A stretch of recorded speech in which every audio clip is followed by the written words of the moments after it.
10월 28일 수요일 말씀 동무 시작하겠습니다. 시편 6편 말씀입니다.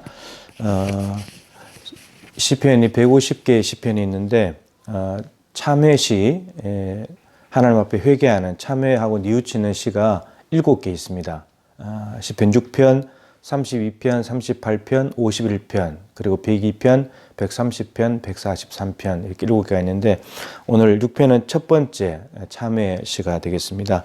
다윗의 시라고 이제 이름이 붙어 있는데 지금 상황을 보니까 이렇게 다윗이 고백합니다. 나의 뼈가 떨리오니 나를 고치소서.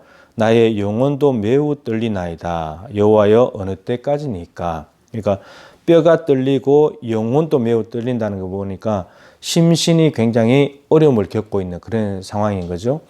근데 뒤에 가보면 이제 이렇게 고백하고 있죠. 내가 탄식함으로 피곤하여 밤마다 눈물로 내 침상을 띄우며 내 요를 적시나이다. 이렇게 이제 눈물을 흘리면서 하나님 앞에 나가는 장면인데, 근데 1절에 보니까 주의 분노, 주의 진노로 나를 징계하지 마옵소서 이렇게 말하고 있습니다. 그러니까 보니 이런 거죠.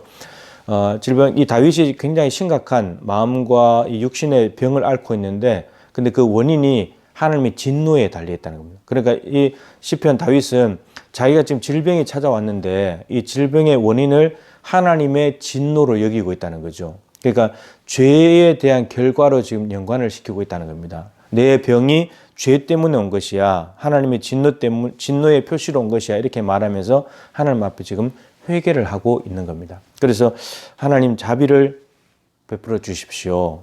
이렇게 말합니다. 그 자비를 베풀어 달라는 것을 어떻게 하냐면 밤마다 눈물로 내 침상을 띄우며 요를 적신대요. 침상을 띄운다는 말은 이제 얼마 전에 그 여름에 홍수가 수해가 났잖아요. 그러니까 물이 엄청나게 와야지 안방에 침대가 뜨는 거잖아요. 그러니까 근데 눈물로, 수해도 아니고 눈물로 지금 침상을 띄운다는 말은 정말 엄청나게 하나님 앞에 눈물을 다 쏟아 부으면서 눈물의 홍수를 만들어 가지고 하나님 앞에 지금 나아가고 있다는 거죠.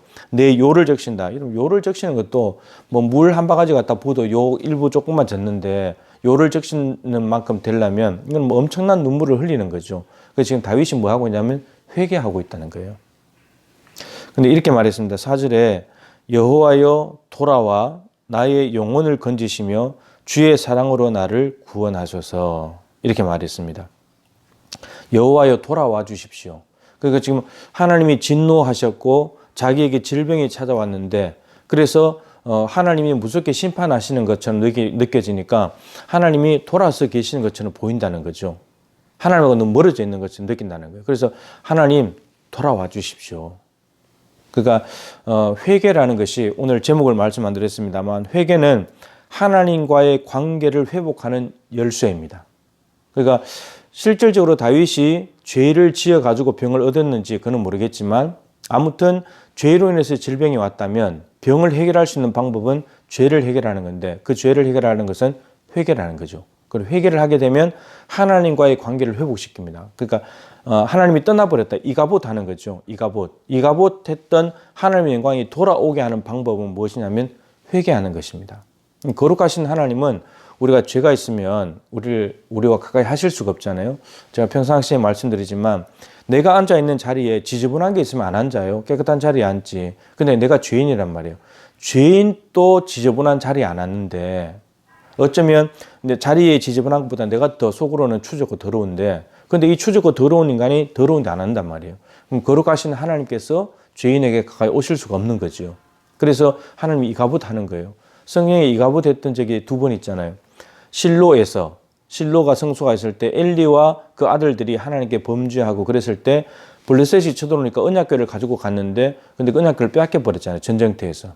그게 이제 그래서 엘리의 아들인 비나스의 며느리가 부인이 엘리의 며느리가 아들을 낳을 때 이가봇을 해줬잖아요. 법궤 빼앗겨 버리고 전쟁에서 패배하고 자식들 죽고 남편 죽고 하니까 이가봇 하나님의 영광이 떠나버리면 언약궤는 나무 상자에 불과한 거예요. 하나님이 계셔야지 이게 능력 가운데 있는 거지. 그런 시대였다는 거죠. 그리고 또 한 번은 언제 떠났습니까? 에스겔이 바빌론의 포로로 갔다가 1500km 떨어진 예루살렘으로 주의 성령께서 사로잡혀서 왔을 때 성전 이 언약궤 위에 계셨던 하나님이 점점 나오셔가지고 성전 바깥 문어 가시고 그다음에 언덕 산에 가시고 그러다 끝나버리는 거잖아요. 2차 포로로 잡혀온 에스겔이 3차 이제 끝났구나. 하나님의 영광이 떠나면서 끝났구나. 그래서 예루살렘이 망해버리고 말았던 거죠. 하나님의 영광이 떠난다는 것은 이런 겁니다. 황폐하게 되는 거예요. 언약궤라도 나무 상자에 불과한 거고 솔로몬 성전이라 할지라도 하나님의 영광이 떠나버리면 아무것도 아닌 거예요. 이는 이방인의 짓밟히는 마디는 소금이 되는 거죠. 그렇듯이 우리의 이 한 사람 한 사람이 죄를 지으면 하나님이 떠나는 거예요. 그럼 하나님께 돌아오게 하실 수 있는 방법은 내가 회개하고 하나님께로 돌아가는 것이고 그럴 때 하나님이 돌아오신다라고 하는 겁니다. 그래서 솔로몬 성전에서 떠났던 하나님의 영광이 다시 돌아왔을 때 바빌론 포로에서 돌아오게 되고 수르바벨 성전 지어서 다시 하나님께 영광을 올려드리는 영광을 보게 되는 그런 일들이 있었잖아요. 그렇듯이 우리가 회개할 때 하나님이 돌아오시게 되고 하나님과의 관계가 회복된다. 탕자가 나갔다가 스스로 돌이켜서 돌아오니까 아버지가 이미 마음을 걸고 기다리셨지만 아버지가 받아주시면서 다시 부자 간의 관계가 회복된 것을 보게 됩니다. 그럼 혹시 마음속에 죄가 깨달아지는 게 있다면 그리고 지금 어떤 어렵고 힘든 상황들 질병인데 그 원인이 아무리 생각해도 뭔가 죄와 연관되어 있는 것 같다면 그냥 하나님께 엎드리십시오. 하나님 잘못했습니다. 그러면 하나님과의 관계가 회복될 것이고 병도 회복되고 문제도 해결되는 은혜가 있을 것입니다. 끊임없는 회개를 통해서 거룩함을 유지할 뿐만 아니라 죄를 없앨 뿐만 아니라 하나님과의 관계를 회복하고 하나님을 돌아오게 만드는 하나님과 더욱더 가까워지는 그런 은혜를 누릴 수 있기를 주님의 이름으로 축복합니다.